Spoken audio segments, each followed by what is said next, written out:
This is my true story. My family sold my house while I was in a coma, never visiting me once during 3 weeks when I was fighting for my life in the intensive care unit with machines breathing for me. I spent 40 years building a real estate portfolio worth $3 million,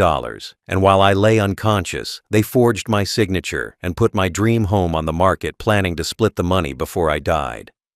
But 2 days after I woke up, I got a phone call from the buyer asking why I was selling so cheap, and that's when I discovered their betrayal. But you won't believe what I did next. Before that, tell us where you're watching from and what time it is there right now. And please subscribe to this channel so that my stories can reach more people. I spent 40 years of my life building a real estate portfolio worth $3 million, starting from absolutely nothing when I was a young man with more ambition than sense, and a willingness to work harder than anyone else I knew. I started by buying my first property at age 25, a rundown duplex in a neighborhood nobody wanted to live in, and I fixed it up myself on nights and weekends while working a full-time job during the day to pay the mortgage. I learned plumbing and electrical work and carpentry through trial and error, through mistakes that cost me money and time, but taught me skills that would serve me for the rest of my life. And slowly, that first property became profitable and allowed me to buy a second one. Over the next 4 decades, I bought and renovated and rented out property after property, reinvesting every dollar of profit back into the business, living frugally so I could grow my portfolio faster, sacrificing vacations and luxuries and leisure time so I could build something substantial for my family's future. By the time I was 65 years old, I owned 15 properties scattered across the city, a mix of residential and commercial real estate that generated steady rental income and appreciated in value year after year. My total net worth was approximately $3 million, a fortune I had built through sweat and sacrifice and smart decisions, and I was proud of what I had accomplished starting from nothing. The crown jewel of my portfolio was my personal residence. A beautiful house overlooking the bay that I had purchased 15 years ago and had spent countless hours and hundreds of thousands of dollars renovating into my dream home. The house sat on 2 acres of prime waterfront property with panoramic views that took your breath away every single morning when you walked out onto the deck with your coffee. I had custom-built almost everything in that house with my own hands, installed the kitchen cabinets, laid the hardwood floors, built the stone fireplace in the living room, created something that was uniquely mine, and represented the culmination of everything I had worked for during my entire adult life.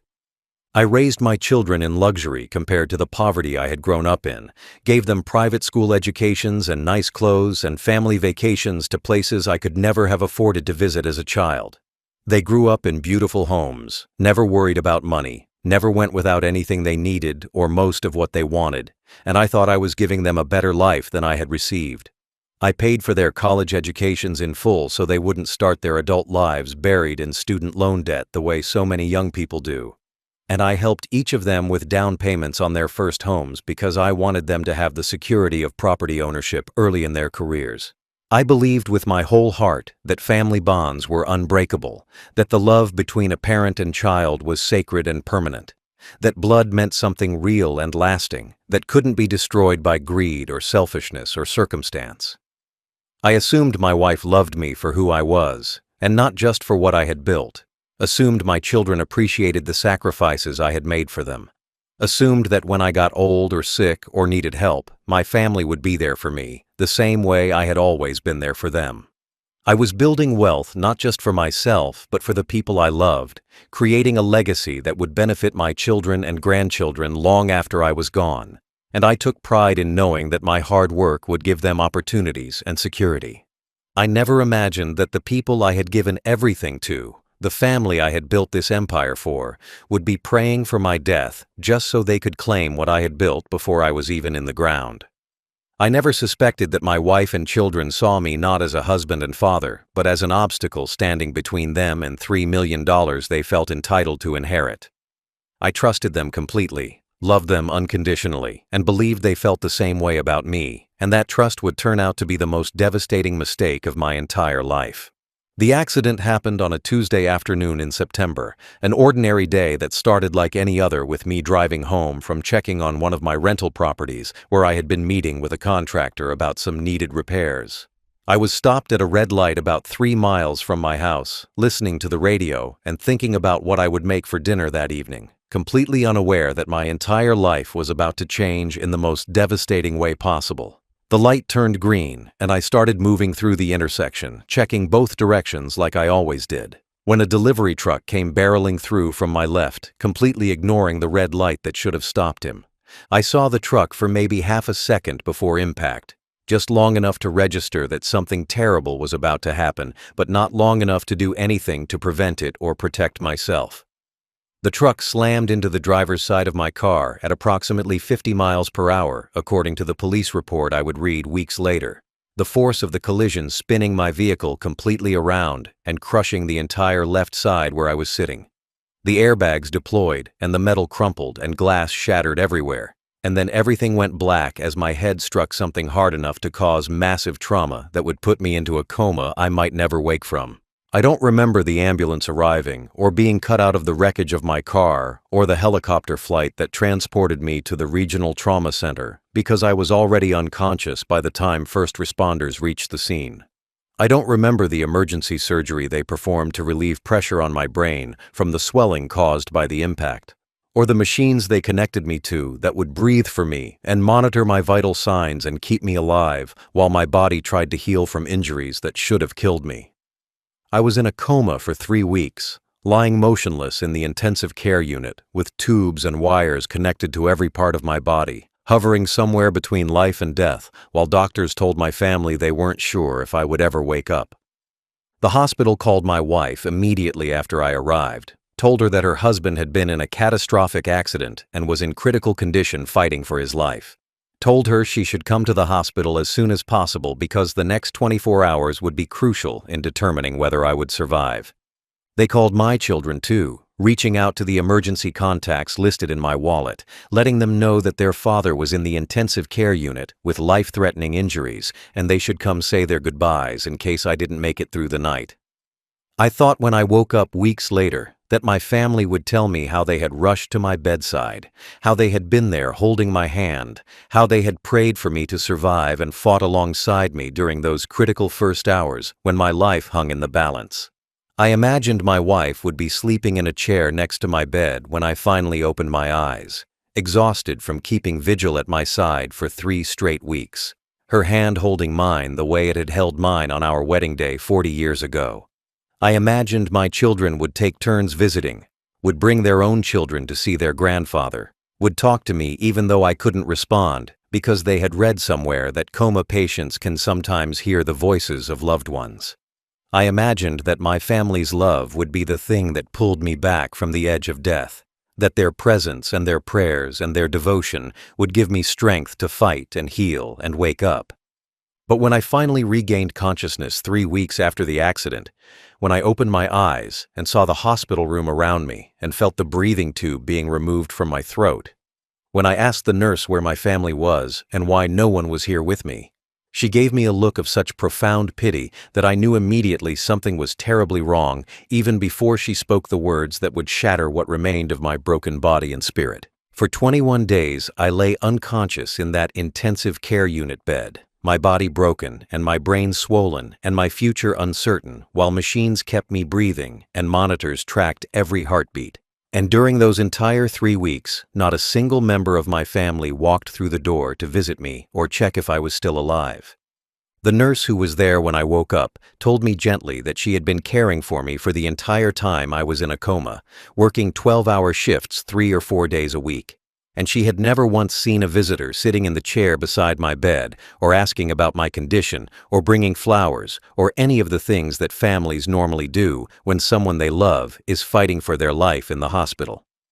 She said she had called the contact numbers in my file multiple times during those first critical days when my condition was touch and go, leaving messages for my wife and my children letting them know I was still hanging on, but that things could go either way, asking if anyone was planning to come sit with me because studies showed that familiar voices and human contact could sometimes help coma patients fight their way back to consciousness. Nobody returned her calls. Nobody showed up. Nobody seemed to care whether the man lying in that bed lived or died, and she told me she had started to wonder if maybe my family was estranged or if I had done something terrible to them that made them hate me enough to abandon me during my darkest hour. Other nurses who rotated through caring for me during those 3 weeks would stop by my room after I woke up, curious to meet the patient who had finally opened his eyes after so long, and they all said the same thing with voices full of pity and confusion. They asked where my family had been, said they had never seen someone so alone during such a critical time, said they couldn't understand how a man who appeared to have been successful and well off based on his clothing and his insurance information could have absolutely no one who cared enough to visit him. I had no answer to give them because I was asking myself the same questions, trying to understand how the wife I had been married to for 40 years and the children I had raised and provided for could simply ignore the fact that I was dying. The social worker came to talk to me on my second day of consciousness, gently probing to understand my family situation and whether there were any support systems in place for when I was eventually discharged from the hospital. She looked uncomfortable when I told her I had a wife and 3 children who all lived within 30 minutes of the hospital, her expression making it clear she was wondering why none of them had been there during my coma if we were supposedly a normal functioning family. She asked if there had been any conflict or estrangement that would explain their absence, and I told her honestly that as far as I knew we had a good relationship, that I had provided well for them, that there was no reason I could think of that would justify them abandoning me like this. But even as I said those words, I was starting to question everything I thought I knew about my marriage and my family, starting to wonder if the love I believed we shared had been nothing but an illusion I maintained while they secretly counted the days until I died and they could inherit my fortune. The nurse who had cared for me asked if I wanted her to call my family and let them know I had woken up, and I told her yes, because despite everything, I still hoped there was some explanation that would make sense of why they hadn't come, some reason that would justify their absence during the worst crisis of my life. She made the calls while I listened, left messages saying that I had regained consciousness and was asking for them, but hours passed with no response and no visitors, and I started to understand that something was terribly wrong beyond just neglect or busy schedules. 2 days after waking from my coma, still weak and confused and trying to process the fact that my family had completely abandoned me, I received a phone call that would reveal the horrifying truth about what had been happening while I fought for my life unconscious in that hospital bed. 2 days after waking from the coma, I was still in my hospital bed, still weak and disoriented, and struggling to understand why my family had not come to see me, despite being notified that I had regained consciousness. My phone had been recovered from the wreckage of my car and brought to me by one of the nurses, and I was scrolling through dozens of missed calls and messages from business contacts and friends who had heard about my accident, when suddenly my phone rang with a number I recognized immediately as belonging to David, an old college friend I had stayed close with over the decades. I answered the call with a voice that was still rough and weak from 3 weeks of having a breathing tube down my throat, and David's familiar voice came through the speaker sounding confused and concerned in a way that immediately made me anxious about what he was calling to tell me. He asked how I was doing, said he had heard through mutual friends that I had been in a terrible accident, and I told him I had just woken from a 3-week coma and was still recovering in the hospital but was expected to survive. He expressed relief that I was alive, and then his voice changed, became hesitant and uncomfortable, and he said he needed to ask me something that had been bothering him since yesterday. He said he had been browsing real estate listings online, looking for investment properties, something we had done together many times over the years as fellow real estate investors. When he came across a listing that shocked him so much, he had to call me immediately to ask if it was real. He asked if I was selling my house, the beautiful waterfront property I had spent years renovating into my dream home, and I told him absolutely not, that I loved that house and had no plans to ever sell it, especially not while I was lying in a hospital bed recovering from injuries that nearly killed me. There was a long pause on the line, and then David said something that made my blood run cold and my heart start racing, despite the medications that were supposed to keep me calm. He told me that my house was listed for sale on multiple real estate websites, that the listing had gone live 3 days ago, which would have been right around the time I was deepest in my coma with the lowest chance of survival, and that the asking price was $2.1 million, which was nearly $1 million below what the property was actually worth, based on recent comparable sales in the area. He said it was listed as a quick sale, with the seller motivated to close fast, and he had been considering making an offer before he decided to call me first to ask why I would sell such a beautiful property for so much less than market value. I felt like I had been punched in the chest, struggled to breathe properly even though I was no longer on a ventilator, and I told David that I had no idea what he was talking about, that I had not listed my house for sale, that I had been unconscious for 3 weeks and couldn't have signed any paperwork even if I wanted to.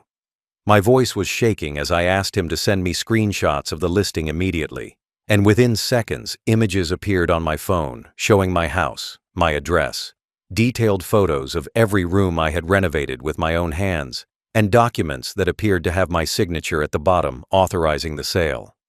David's voice was grave when he spoke again, telling me what I already knew in my gut but couldn't quite believe, that someone had forged my signature and put my house on the market while I was in a coma, probably assuming I would never wake up to discover what they had done.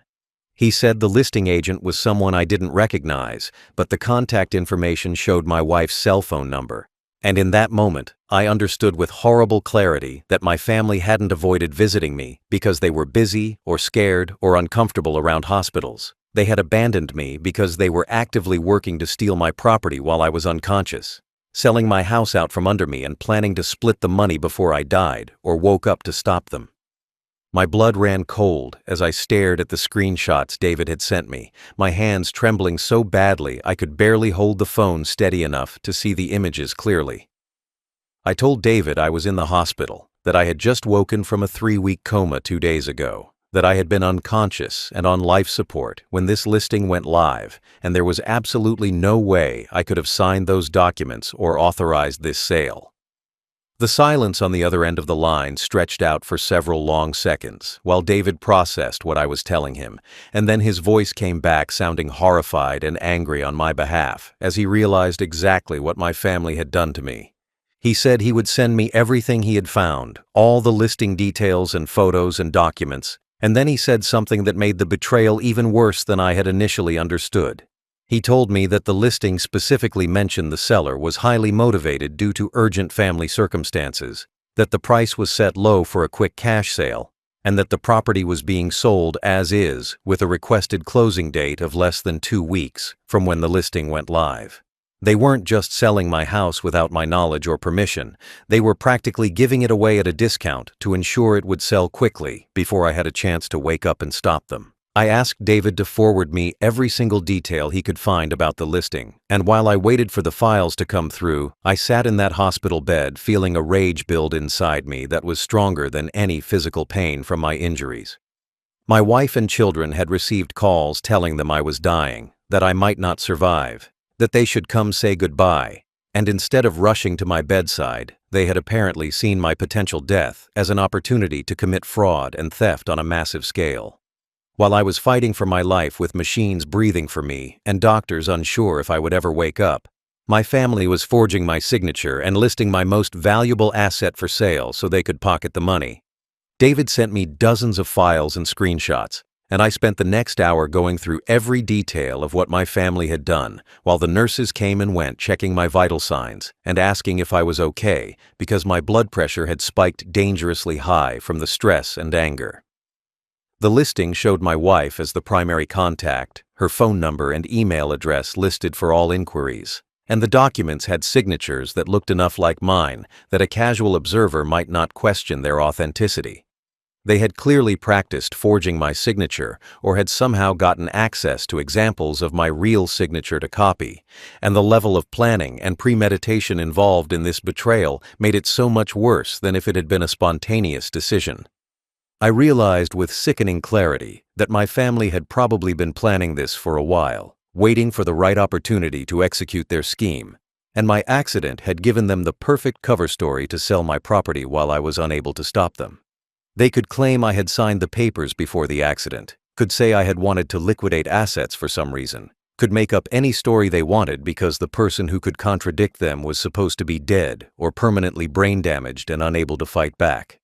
But I had woken up, I was conscious and aware and fully capable of understanding what had been done to me, and they had no idea that their perfect crime was about to be exposed. David asked me what I wanted to do, asked if I needed him to contact the listing agent or report this to the police. But I told him to wait because I needed to think this through carefully and make sure we handled it in a way that would completely destroy my family's scheme and hold them accountable for what they had tried to do.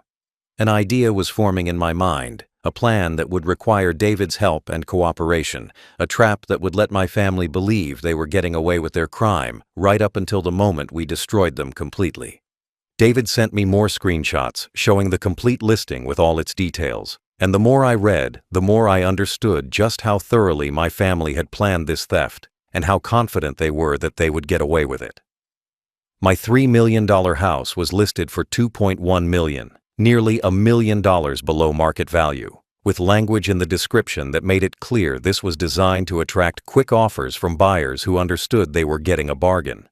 The listing emphasized the waterfront location, the custom renovations, the prime real estate, all the features that would normally command top dollar, but then explained the low price by saying the seller needed to liquidate assets immediately due to urgent family medical expenses.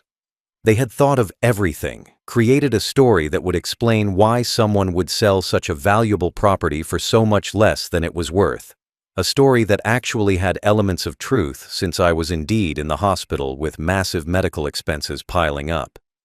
Potential buyers reading that listing would assume the family needed cash quickly to pay for their dying relative's care, would see themselves as almost doing a good deed by taking advantage of a family's misfortune, would jump at the chance to buy prime waterfront property at a discount.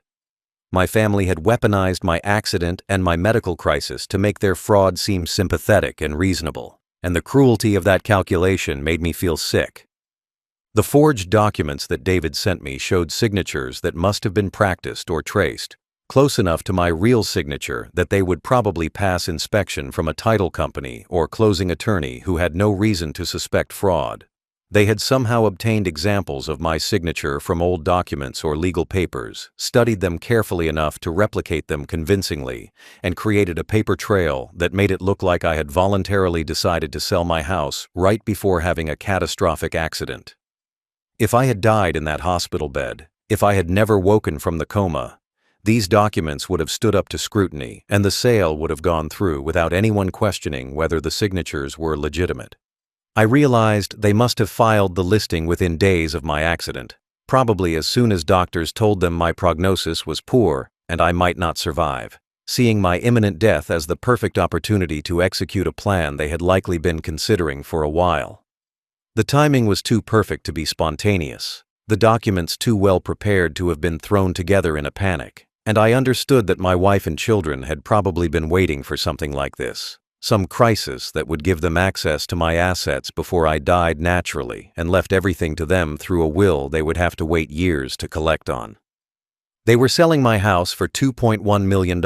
and planning to split the money 3 ways, my wife getting half and my children splitting the other half, which meant each of them stood to gain hundreds of thousands of dollars from this fraud. That money could pay off their mortgages, fund their retirements, give them financial freedom they hadn't earned, all bought with my property sold without my consent while I lay dying in a hospital bed they never bothered to visit. The fact that they valued my money more than my life, that they were actively working to profit from my death rather than praying for my survival, destroyed something fundamental in my understanding of who these people were and what our relationships had meant. But they had made one critical mistake in their perfect plan, one oversight that would be their complete undoing. They had priced the house low enough to attract attention from bargain hunters in the real estate market, investors looking for deals, and one of those investors happened to be my old friend David, who recognized the address and called me before making an offer. If the house had been listed at full market value, it might have sat on the market for months, and I might never have known about it until after it sold. But their greed and their desire for a quick sale had led them to price it in a way that caught the attention of exactly the wrong person. My family thought they had planned the perfect crime, but they had actually set themselves up for the perfect trap. Through tears of rage and heartbreak that I could barely control, through a voice that shook with emotions I had never felt before in my entire life, I told David everything about what had happened during those 3 weeks I was in a coma. I told him how not a single member of my family had visited me in the hospital, how the nurses pitied me for being so completely alone, how I had woken up expecting to see my wife's face and instead saw only the concerned expressions of medical staff who couldn't understand why my family had abandoned me. I told him about the 40 years I had spent building my real estate portfolio specifically to provide security for my wife and children, about all the sacrifices I had made and the opportunities I had given them, about how I had believed we were a close, loving family right up until the moment I discovered they were selling my house while I was unconscious. David listened in silence, except for occasional sounds of disgust and disbelief. And when I finished explaining everything, there was a long pause before he spoke again. He said that what my family had done was not just morally reprehensible, but also clearly illegal, that forging signatures and fraudulently selling property was a serious crime that could result in prison time for everyone involved, and that I needed to contact the police immediately and put a stop to this before the sale went through. But I had a different idea. Something that would not only stop the fraud, but would expose my family's greed and cruelty in the most devastating and public way possible, and I needed David's help to make it work. I told him my plan and asked if he would be willing to play along, to become part of a trap that would let my family believe they were succeeding right up until the moment we destroyed them completely in front of witnesses who could testify to everything they said and did. David didn't hesitate for even a second before agreeing. Said he would do whatever I needed because what my family had done to me was unforgivable, and they deserved to face the full consequences of their actions. We spent the next hour on the phone, working out every detail of how this would play out, planning each step carefully to ensure we had maximum impact when the trap finally sprung. David would proceed with the purchase as if he were just a normal buyer who had found a good deal, would contact the listing agent using my wife's phone number and express serious interest in buying the property quickly for the asking price. He would ask all the normal questions a buyer would ask, schedule a viewing of the house, go through the motions of being an eager purchaser who wanted to close as soon as possible. My family would think they had found the perfect mark, someone willing to pay their asking price without negotiation and close quickly without asking too many questions. And they would move forward with the sale believing their plan was working perfectly. Meanwhile, I would stay quiet, would not contact my family, or let them know I had discovered what they were doing, would pretend to still be too weak and confused from the coma to be dealing with business matters or checking on my properties. The hospital staff would continue to call my family with updates on my condition, would continue to get no response or visits, and my wife and children would assume I was still barely conscious and unaware of anything happening in the outside world. They would proceed with their fraud, believing I was too incapacitated to stop them, even if I somehow found out. And that false sense of security would make their eventual exposure even more devastating. David would schedule the closing for 2 weeks from the date of our phone call, which was exactly the rushed timeline my family wanted to ensure the sale went through before I recovered enough to interfere. We would let them gather at the closing attorney's office with their forged documents and their greedy anticipation, let them get comfortable and confident, let them start counting their money in their heads, and then we would strike with police and lawyers, and evidence that would destroy their lives the same way they had tried to destroy mine. The trap was set, the players were in position, and all that remained was waiting for my family to walk into the ambush we had prepared for them. 2 weeks later, I was discharged from the hospital against my doctor's recommendations because I insisted I had important business to attend to that couldn't wait. And while I was still weak and in pain from my injuries, I was strong enough to do what needed to be done. David had been communicating with the listing agent throughout those 2 weeks, playing his role perfectly as an eager buyer who wanted to close quickly. And the closing was scheduled for 2 o'clock on a Friday afternoon at the office of the attorney my wife had hired to handle the transaction. I spent those 2 weeks gathering evidence and working with my own lawyer to build an airtight case against my family, documenting the forged signatures, proving I had been in a coma when the listing went live, collecting statements from hospital staff who could testify I had been unconscious and unable to sign any documents. I also contacted the police and explained what had happened, showed them the evidence of fraud and forgery, and they agreed to be present at the closing to arrest my family members the moment they attempted to complete the illegal sale. The detective assigned to the case was shocked by the cruelty of what my family had done, said in his 20 years of investigating fraud, he had never seen family members try to steal from someone who was literally fighting for their life in a hospital, and he seemed personally invested in making sure justice was served. We coordinated the timing carefully so that everyone would be in position when the moment came, so that my family would have no warning and no opportunity to escape or destroy evidence. On the day of the closing, I arrived at the attorney's office early and waited in a conference room down the hall from where the transaction was scheduled to take place, hidden from view but close enough to hear when my family arrived. David was already there in the main conference room playing his role, reviewing documents and asking questions, acting like a normal buyer going through a normal real estate transaction. At 2 o'clock, I heard voices in the hallway. My wife's voice that I had been married to for 40 years. My children's voices that I had heard their entire lives, all of them sounding excited and happy in a way I hadn't heard in years. They walked into the conference room, and I listened from my hiding place as they greeted David and the closing attorney, making small talk about the property and the weather and how fortunate it was that they had found such a motivated buyer so quickly.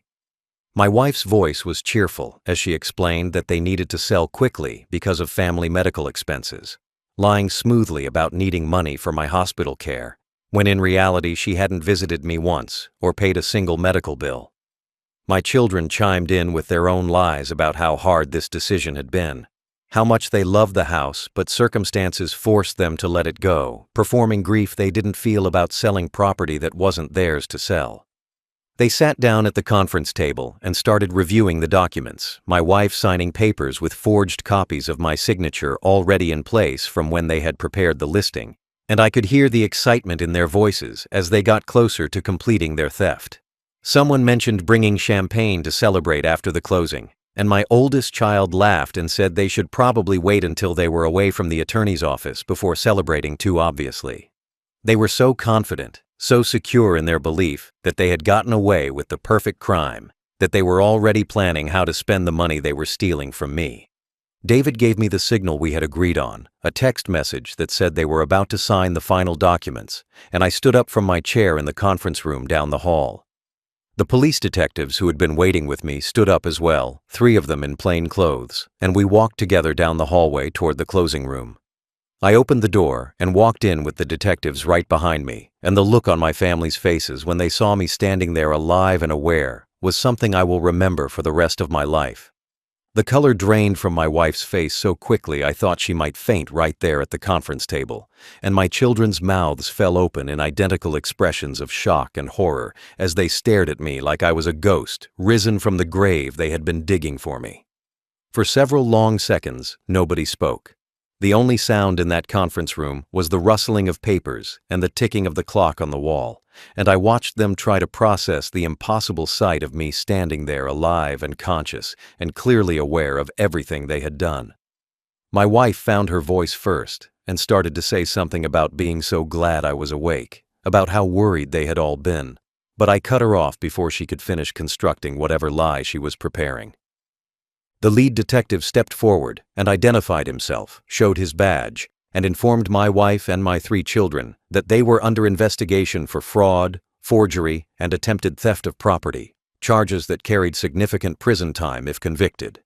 He said they had evidence that signatures had been forged on documents related to the sale of my house, that the property had been listed while I was in a coma and legally incapable of authorizing any transaction, and that they had proceeded with an illegal sale despite knowing the property owner was unconscious in a hospital. My wife started shaking her head and saying there must be some mistake, that they had documents proving I wanted to sell. But when the detective asked her to produce those documents and explain how I had signed them while unconscious on a ventilator, she had no answer. My oldest child tried a different approach, standing up and saying they thought they were acting in my best interest, that the house was too much for me to manage, and they were just trying to help by selling it and putting the money somewhere safe. I asked him where exactly he thought the $2.1 million was going to be kept safe, and he stumbled over his words, trying to explain something he knew made no sense. My daughter started crying and saying she was sorry, that they needed the money for bills and expenses, and I asked her what bills could possibly justify forging my signature and stealing my house while I was dying in a hospital, They never bothered to visit. The detective began reading them their rights, while another officer started photographing the forged documents spread across the conference table, preserving evidence that would be used against them in court. My wife suddenly became angry instead of scared, her true personality emerging now that her scheme had failed, and she screamed that she deserved this money after putting up with me for 40 years, that I had worked too much and ignored her and made her life miserable, that taking my house was just payment for decades of being married to someone she clearly despised. My children echoed similar sentiments, said they needed the money because I had never given them enough, because they had expenses and lives to fund, because I owed them for everything they had endured growing up with a father who worked all the time. David had been recording everything on his phone from the moment I walked into the room, capturing every word of their confessions, every admission of guilt, every entitled justification for why they thought stealing from their dying father was acceptable behavior. He showed me later that he had captured my wife saying she deserved my money, my children saying they needed it more than I did, every statement that proved they had known exactly what they were doing and felt completely justified in their fraud and betrayal. The closing attorney sat frozen in shock throughout the entire confrontation, staring at the scene unfolding in his conference room, probably realizing how close he had come to unknowingly facilitating a major fraud that would have destroyed his professional reputation. The police placed handcuffs on my wife and each of my 3 children, reading them their charges while they protested and cried and demanded lawyers, and I watched without sympathy as they were led out of that office in restraints. Their perfect crime turned into their complete destruction by one phone call from a friend who cared more about me than my own family ever had.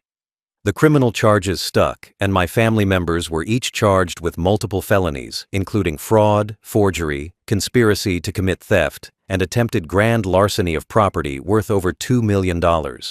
Their lawyers tried to negotiate plea deals, tried to argue that this was a family misunderstanding rather than a deliberate crime, tried to convince prosecutors that prison time was too harsh for people who were just confused about property ownership. But the evidence was overwhelming, and the district attorney refused to show leniency to people who had tried to steal from their comatose family member. They each faced up to 10 years in prison if convicted at trial, and the stress of their legal troubles destroyed what little remained of their relationships with each other as they started blaming one another for whose idea this had been. I filed for divorce from my wife immediately, citing abandonment and fraud and betrayal of trust so fundamental that the marriage could never be salvaged, and her lawyer advised her not to fight it because a judge would view her behavior as indefensible and she would lose everything anyway. The divorce was finalized within 6 months, one of the fastest I had ever heard of, and she walked away with nothing except her own belongings and the legal bills she had accumulated trying to avoid prison. I filed restraining orders against all 4 of them prohibiting any contact with me, any attempt to visit my property, any communication of any kind, and the judge granted those orders enthusiastically after reading the police reports documenting what they had tried to do. David refused to take any payment for his help in exposing my family's fraud, said that helping an old friend was reward enough, but I insisted on compensating him somehow for the time and effort he had invested in setting the trap that saved my life's work. We eventually agreed that he would purchase my house for its full fair market value of $3 million, a transaction that would give me liquidity I needed after the accident while giving him a beautiful property he had always admired. But then David did something that proved our friendship meant more to him than money or property or any material consideration, something that restored my faith in human goodness after my family had destroyed it so completely. After the purchase closed and the property transferred to David's name legally and properly, he immediately sold it back to me for $1 as a gift between brothers who were closer than blood relatives had ever been. He said he only bought it to make sure my family couldn't contest the sale or claim any interest in the property, and now that it was safely out of their reach, he wanted me to have my home back because he knew how much I loved that house and how much work I had put into making it perfect. I tried to refuse such an enormous gift, tried to insist he keep the property, or at least let me pay him back, but he wouldn't hear of it, and eventually I accepted with gratitude that brought tears to my eyes. My family lost everything they had tried to steal and so much more, lost their freedom when they were convicted and sentenced to 5 years in prison each, lost their reputations when the local media reported on their crimes, lost any claim to my estate when I rewrote my will, removing them entirely and leaving everything to charities. They wanted me dead so they could divide up my money, and instead they ended up with nothing but criminal records and shattered lives, and the knowledge that their greed had destroyed them completely. I recovered slowly in my home, the house they had tried to steal, surrounded by memories of 40 years of hard work and the friendship of one man who proved to be worth more than a dozen blood relatives combined.